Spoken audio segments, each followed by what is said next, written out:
Karachi municipal workers alliance کے ذمہ داران نے ضلع جنوبی گارڈن کے اے ڈی انعام علی کیلوڑ پر صبح 5 بجے ڈیوٹی کے لیے موٹر سائیکل پر آتے ہوئے رستے میں ہونے والے حملے میں زخمی ہونے پر جہاں عیادت کی، وہیں حملے کی شدید الفاظ میں مذمت کی۔ کراچی میونسپل ورکرز الائنس نے اپنے مکمل تعاون کی بھی یقین دہانی کروا دی۔ بعد ازاں ڈی ڈی سعود غلام عباس منگریو سے بھی ملاقات کی اور لیبر کو درپیش مسائل پر بھی تفصیلی تبادلہ خیال کیا گیا۔ وقت میں deputy general secretary Muhammad Asif Tanoli, vice chairman Ilyas Chishti, information secretary Sardar Samandar گل گجر، انفارمیشن سیکرٹری مزدور اتحاد لیبر یونین عارف عاشق بھٹی، سید عابد شاہ، نائب صدر عابد شیخ، دوست محمد گجر، مسعود احمد، محمد حنیف بلوچ اور بعد میں سرپرست اعلیٰ ملک میر اعظم کے بھتیجے کے انتقال پر بھی اظہار تعزیت کے لیے نیازی چوک ان کی رہائش گاہ پر بھی گئے۔ میاں ولی نیازی ویلفیئر کے صدر افتخار نیازی، جنرل سیکرٹری امیر اعظم شہزاد نے افسوس کیا اور کہا کہ ہم ان کے ساتھ دکھ درد میں شریک ہیں،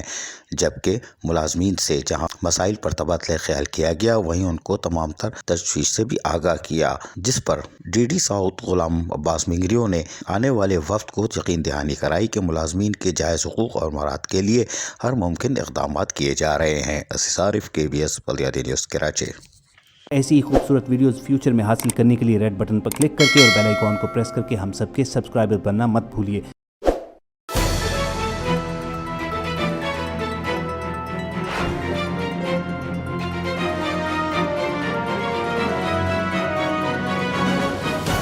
KBS